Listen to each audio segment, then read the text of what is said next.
Ladies and gentlemen, good day and welcome to Navkar Corporation Limited Q1 FY22 earnings conference call hosted by PhillipCapital India Private Limited.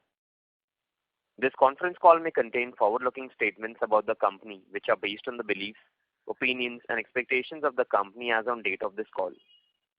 These statements are not the guarantees of future performance and involve risks and uncertainties that are difficult to predict. As a reminder, all participant lines will be in the listen-only mode, and there will be no to ask questions after the presentation concludes. Should you need assistance during the conference call, please signal an operator by pressing star then 0 on your touchtone phone. Please note that this conference is being recorded. I now hand the conference over to Mr. Vikram Suryavanshi from PhillipCapital India Private Limited. Thank you, and over to you, Mr. Suryavanshi. Thank you, Nirav. Good evening and very warm welcome to everyone. Thank you for being on the call of Navkar Corporation Limited. From the management, we are happy to have with us here today Mr. Anish Maheshwari, Chief Financial Officer, Mr. Nitin Sharma, VP Finance, and Mr. Kunal, VP Finance. Now I hand over call to Mr. Anish for opening comments, and then we will have question and answer session. Over to you, sir. Good afternoon, everyone. Thank you so much to PhillipCapital for giving us an opportunity to take that call. As we all are aware, non-coronavirus COVID-19 has hit the entire globe, leading to the declarations pandemic by World Health Organization beginning 2020. After a span of years, the things are gradually improved and enter into the new normal with the positive outlook throughout the year FY 2021. We all were affected by this, and due to arrival second wave, and the impact was there was in their Q2 in terms of increased cost of operations, but we have observed that revenue was... Sorry to interrupt you. So your voice is coming a little muffled. So revenue was at similar levels with the moderate increase of profitability. The elements of revenue company during the quarter are as follows. In case of ICD and PFT, volume of imports container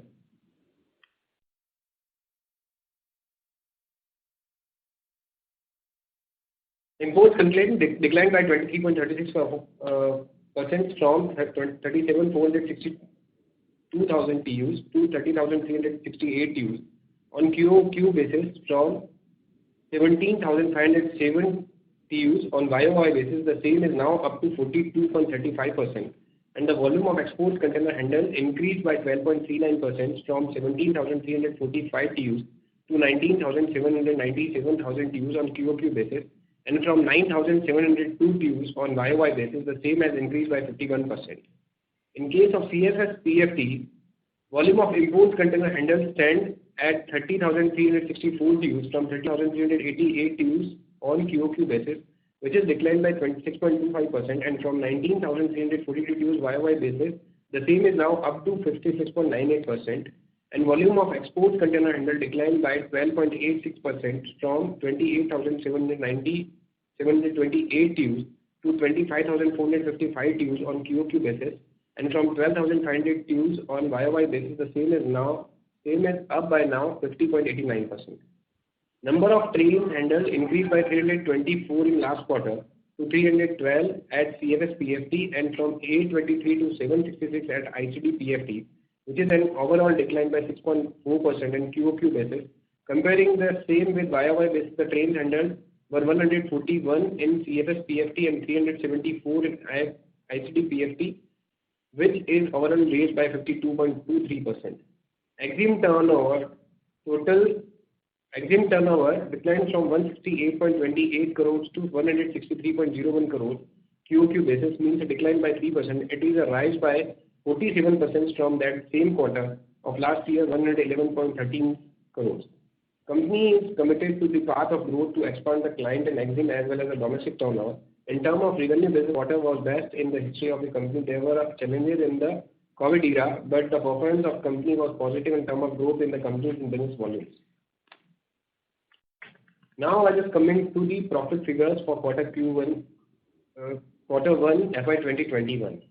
Operating profit of current quarter stands at 70.16 crores in a comparison of 68.69 crores in preceding one, decrease of 2.1%.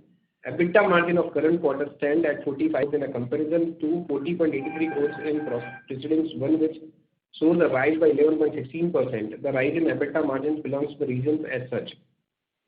There's a big reason behind that is the Government of India Ministry of Railway issued a rate circular of number 24 of 2018 through which it has reimbursed levy of terminal charges at 20 rupees per ton on both inward and outward traffic. Pursuant to this circular, the company has booked such refund as other income amounting 3.29 crores. In last quarter, there was a booking of notional losses of 2.56 crores on loss of sale of old vehicles. The same was including the other expenses. There was no such severe impact in the current quarter. The depreciation cost of company increases by 2.2 crore in the current quarter as compared to last one. The reason for the same was decline in the depreciation cost of the last quarter due to revision of the useful life of railway sidings at the location of ICD in line with that at CFS. Apart from this, the depreciation impacts our assets capitalization of purchase during last quarter also contributed to such rise. Profit before tax of current quarter at rupees 21.75 crore in comparison to 14.82 crores on QOQ basis and that of rupees 9.85 crores negative in YOY basis. Profit after tax of company stand at 12.59 crores in comparison to 8.15 crore on a QOQ basis and at 12.76 negative crores on YOY basis. The tax expenses rose from 6.68 crore to 9.16 crore on a QOQ basis. This includes the change of account of rise in income tax provision due to the rise in profit of 2.63 crores to 6.51 crores, out of which current tax is 3.88 crores and MAT credit utilization of 2.63 crores. Now coming to the area of borrowings, I like to state that the borrowings from the bank and financial institutions held by the company declined by 18.14 crores from 502 crores to 31st March 2021 to 484.72 crores as on 30th June 2021. There was normal payment of installments without taking substantial any borrowing as we all did by the cash flows of the company. Apart from this, company also made payment of advance EMI in respect of term loan by 10.67 crores. After analysis of the above points, I hereby like to state that the company's performance in growth of revenue was at par and the impact of profitability is slightly improved due to the factors mentioned above. Due to the impact of second wave of COVID-19, there was a continuous sense of abnormal items of expenses in current quarter as was in last one. Because of this, there is only a mild increase observed at level of operating profit. Looking at this, company hopes that upcoming periods, the impact of growth will be visible both in revenue as well as the profit side as the situations enter gradually in complete normal phases. Now I would like to open the floor for the Q&A session. Thank you very much. We will now begin the question and answer session. Anyone who wishes to ask a question may press star and one on their touchtone telephone. If you wish to remove yourself from the question queue, you may press star and two. Participants are requested to use handsets while asking a question. Ladies and gentlemen, we will wait for a moment while the question queue assembles. Participants, you may press star and one to ask a question.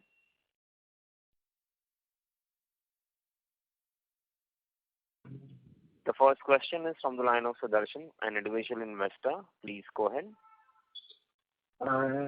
Congrats for the good results, sir. Sir, have you started taking the MAT credit from this year onwards? So that MAT credit will be utilizing from this year, but we will be evaluate first this year's profit after second quarter. Then only we will decide that ATI will be.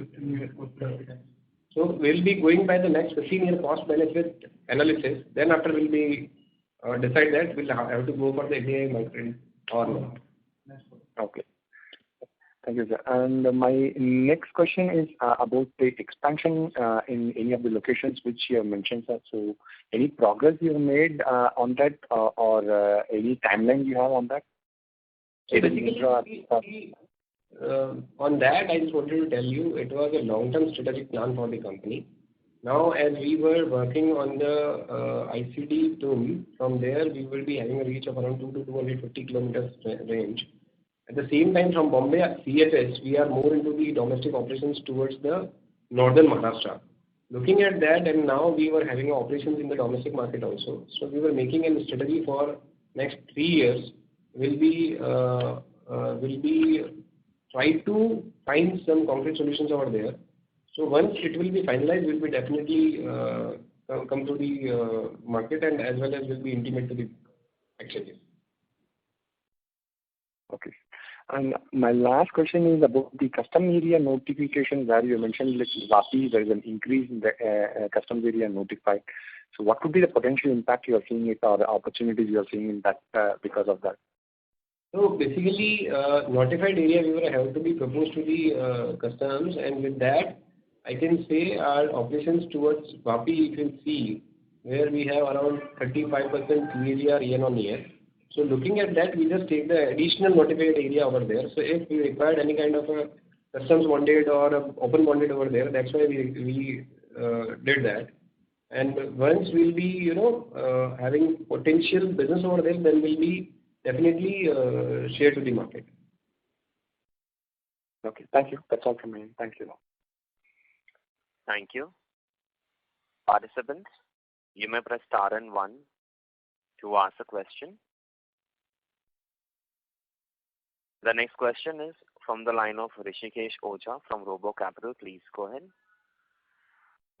Hi, sir.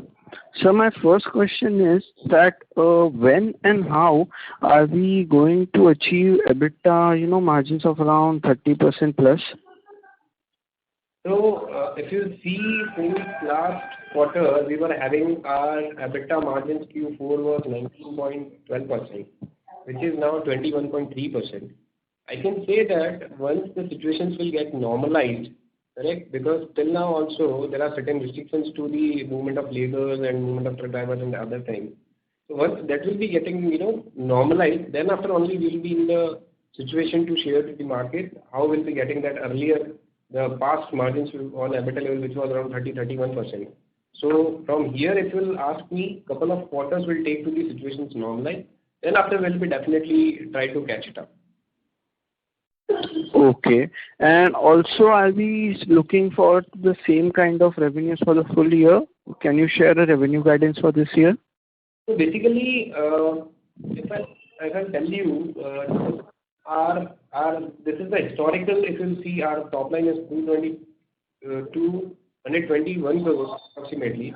So historically, it's a problem. Last 3-4 quarters, if you see, there's first quarter of Q1. Apart from that, second quarter, third quarter, fourth quarter, and this year's first quarter, there is a consistency to maintain that kind of a level of top line. Expenses, definitely we are trying to find solutions there. We will be getting more benefit on the operating, reduce the operating cost side. Then after, I can say this will be in a similar kind of margins for full year. Okay. But revenues, we are on track, right? Yes, definitely. Okay. And my last question is on the capex side, what will be the impact on debt? Any debt outlook regarding to the capex, how much we are infusing debt? So basically what we would like to do, as the past question was like the same, we were announcing that we were going to be make new ICDs in two different locations. One is in northern Maharashtra and second one we are planning to near to Mundra Port. And the reason behind that is what that those ICDs or those PFTs with the multimodal logistics park will be in a smaller level, not on the same level which we have Bombay and Vapi. So we'd like to be leveraging these assets also with those facilities. So future loan, I will give you the guidance. For next 2 years, I can say if we start that project in next 6 months, then 2 years will be the moratorium, correct? And new debt will be introduced in next 2 years will be 200 crores. At the same time, in next 2 years, I have a repayment of 225 crores. So in those 2 years, if I will calculate it, there is no such impact on the additional borrowings, which will be on a similar level of the borrowings level. And at the same time, I'll be having two another facilities with me to leveraging existing as well as a cross-selling business for the all 4 facilities. Okay. Thank you, sir. Thank you. Participants, you may press star and 1 to ask a question. Ladies and gentlemen, you may press star and 1 to ask a question. The next question is from the line of Jatin from Alpha Capital. Please go ahead. Hello, sir. Congrats for a good set of numbers. Sir, if I was looking at your PPT, so volumes have gone down on a Q-on-Q basis, but our revenues have gone up. So is there some realization benefits, and how is the current quarter progressing on that front? Basically, I can say EXIM volumes were getting slightly down comparative to past quarter, but at the same time, if you will ask me our domestic volumes at Mumbai CFS, we have started business with the different kind of commodities like fertilizers, iron, steel. So in that we were catering the northern Maharashtra as well as as I told you, South Gujarat versus the next region of the Gujarat.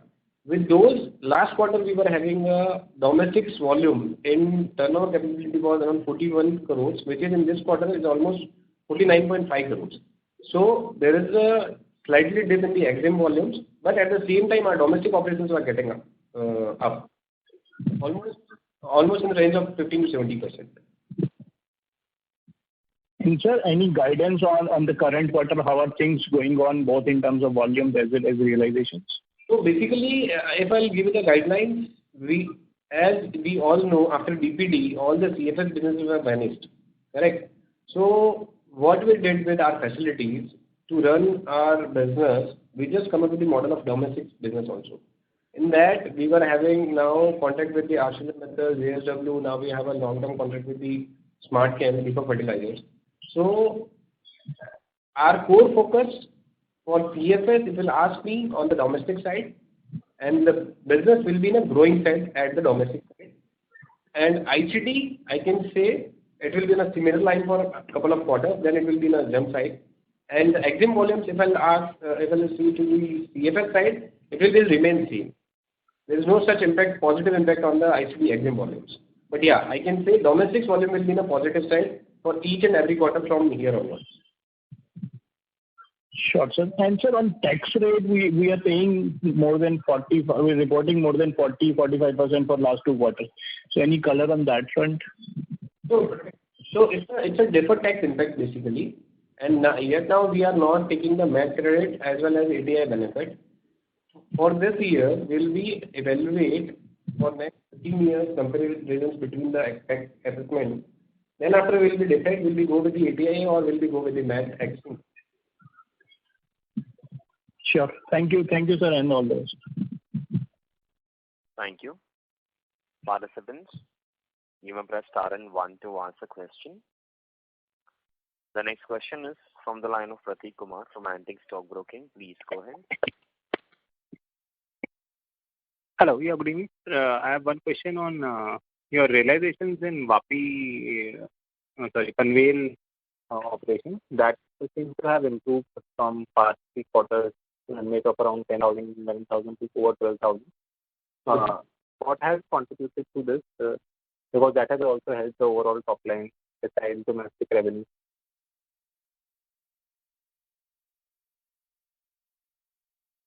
Participants, please stay connected. Line for the management got dropped. Participants, please stay connected while we rejoin the management back to the call.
Ladies and gentlemen, thank you for your patience. We have the line for the management reconnected. Prateek, if I may request you to repeat your question once again for the management. Hello. Yeah. Hi, sir. I was asking that the realizations in this quarter at the Mumbai CFS has increased. What are the reasons for the same? So there were two major reasons. The import were higher than the last quarter comparative to all total numbers, one. And secondly, in this quarter, my domestic volumes expense will suffice for total movement of the rails. That is the reason my operating cost towards the CFS for the EXIM volume is getting down. If you compare my domestic volumes, last quarter it was 10.660 crores, which is versus this quarter is 13.8 crores. Oh, yeah. So how would that have? So basically what happens, my operating cost towards the EXIM volumes, which is getting down, that's why my realizations per TEU, which is getting high. Because in domestic, it's if 1 lakh of operations I did for domestic and 1 lakh is for EXIM, that cost is getting half of the total EXIM volumes. Okay. I have one other question on your CapEx. So last year we did like 120 odd crore CapEx. So with this new leg of expansion of 300 crores, so what is the annual CapEx we should expect for 22-23? So basically, the new capex which we are looking for, this is very early stage to say, because now first we just take the approval from the board to leveraging our existing facilities and cross-sell business which we are going to the northern Maharashtra as well as the Mundra port, which is not we are getting completely with us because we won't have a facility over there. So we just finding the facilities over in those regions where will be the railway available, which will be a small facilities like 30 to 40 acres of a land. Once that will be that concrete programming will done, then we will definitely come to the market. And secondly, the capex for next 2 to 3 years, which we propose for 3 years, will be in range of 300 crores for making those facilities. So when that detail would be available? Once our land which we were finding out, once it will be getting down, then after definitely come to the market with the entire proposal, what we are looking for. Nothing else wanted to add over here. For next 2 years, my repayment out of 477 crores, around 250 crores is as a principal in next 2 years. So what we are thinking, if I'll be start this project from December onwards or this year, current year, then for 2 years I will be having a moratorium available with me. Correct? So and the interest will be the part of my project cost. So there is no extra burden to my balance sheet for next 2 years, definitely. After 2 years, once my loans will be getting down by 250 crores, then new loan, if I'll be taking a project of 300 crore altogether, out of that if my share is 25%, then new loan will be 225 crores for next 10 years. So the extra burden to the company as far as cash flows concerns will not be the problem, because from third year onwards, 2023-24, I have only repayment of 90 crores including interest, which is now 170 crores with including interest. So we are making the plan, in accordance to my cash flows arrangement. Sure, sir. I'll get back. Okay. Thank you very much. Participants, you may press star and 1 to ask a question.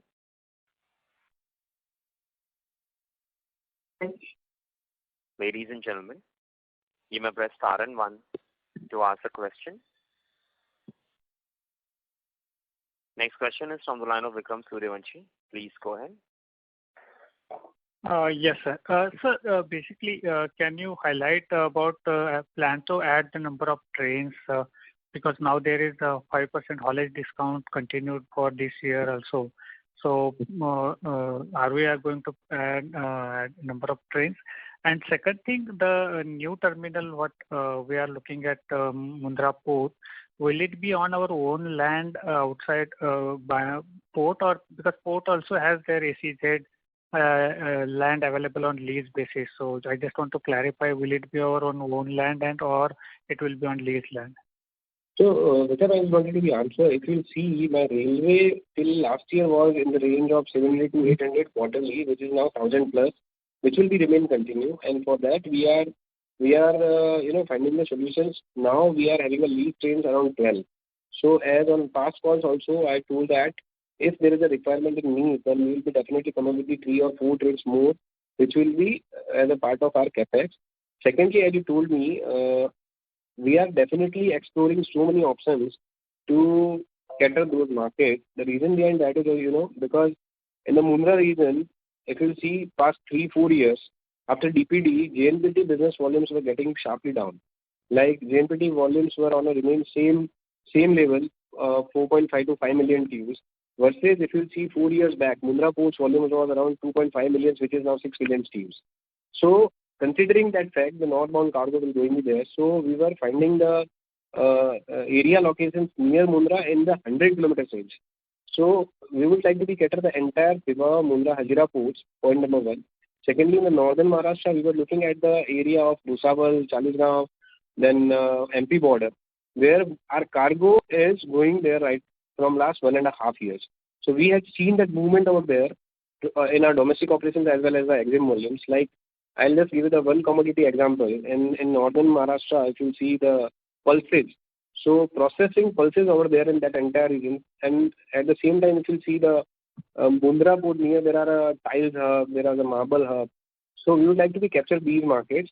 And secondly, as you told me, what we are looking for, if we will be getting land over there on a lease basis, on a ownership also, will be try to find the solutions. The comparison should be like that. If the lease amount will be more than high on year-on basis, then we'll be definitely going for the owning model. And in our past experience, I can tell you, lease model has always been a higher side of the cost, rather than we will be buying the land over there. Definitely, those ICDs or those PFT or those multimodal logistics carts will be on a smaller level comparative to Bombay or Baki ICD.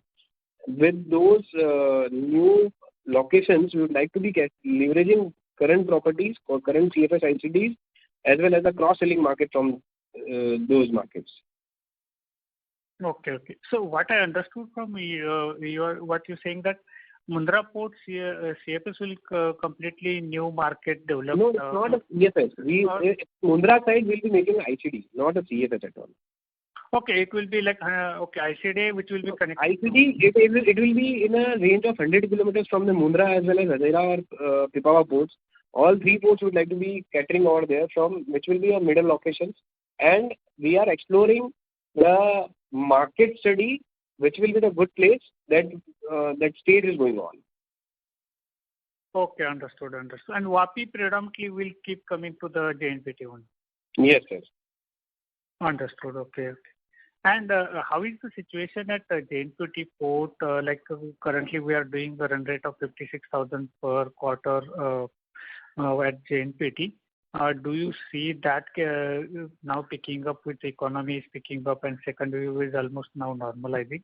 And how is the situation for ground rent and pricing at JNPT now? So basically, if you ask me at the CFS side, there is no such movement over there in the port also. Because after DPD, every quarter we had seen the gradually down, correct? That's why we would like to be leveraging our facilities with the domestic options and domestic solutions. Now I just wanted to add over here, we are more focusing on the other commodities rather than exim. We are focusing on the fertilizers, cement, iron steel, PTA polymers, oil tanks. These kind of commodities we would like to be focused more, because in this entire region, last week we were having a visit from Naira, which is earlier SR Oil. They would also like to be tie up with me for 5 trains in a month. So these kind of commodities we would like to be looking for the domestic consumption, as well as exim is definitely our core business earlier. But nowadays, if you see after DPD, our core focus is shifted towards the domestic, because we were having the 3 facilities all in Mumbai. If I would like to be leveraging those facilities, we'll have to be change our methodology for the business. This is the core idea for the company. Okay. And can you give the last question from my side, just more clarity on the kind of domestic business we are handling from Vapi, because as you said, most of the fertilizer and other cargoes you are handling from JNPT. No, sir. I am telling you, no, fertilizer we are handling from here, Mumbai. Smart cans cargo were coming into the Mumbai. We will just stuff to the domestic containers and share wherever they would like to be stay. At the same timeline, we are doing the operations for Arcelor from their Dahod plant to Mumbai CFS, and from here, wherever they would like to be tell, like Bhushan Steel, Uttam Galwa, we will be doing the onward delivery for them. These kind of domestic operations we are doing. At the same time, for exam, for domestic, if I will ask you, there are certain commodities like I told you, the pulses. For that, we are going to the that northern Maharashtra market. So that entire goods which was processing over there come to the Mumbai. So we took steels or the other coils from here or other materials from here to the northern Maharashtra. Then from where there we are taking the pulses. These kind of domestic arrangements we were looking for majorly. Okay. And just a last bookkeeping question. What is the total gross debt and cash balance on the balance sheet now? Cash balance was around 21 crores. And total debt? Total debt is 400 and wait, I'll just give the exact number to you.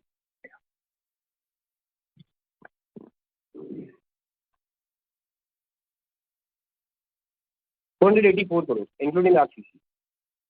484 crores. 84 crore. That was very helpful, sir. And thank you very much and all the best, sir. Thank you so much, sir. Thank you. Participants, you may press star and 1 to ask a question.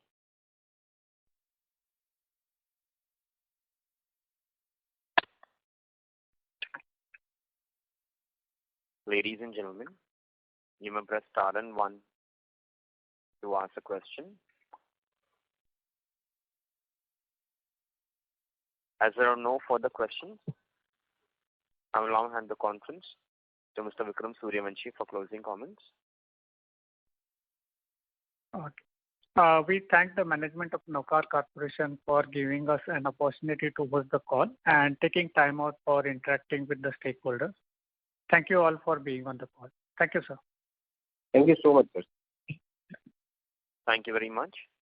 On behalf of PhillipCapital India Private Limited, that concludes this conference. Thank you for joining us. You may now disconnect your lines.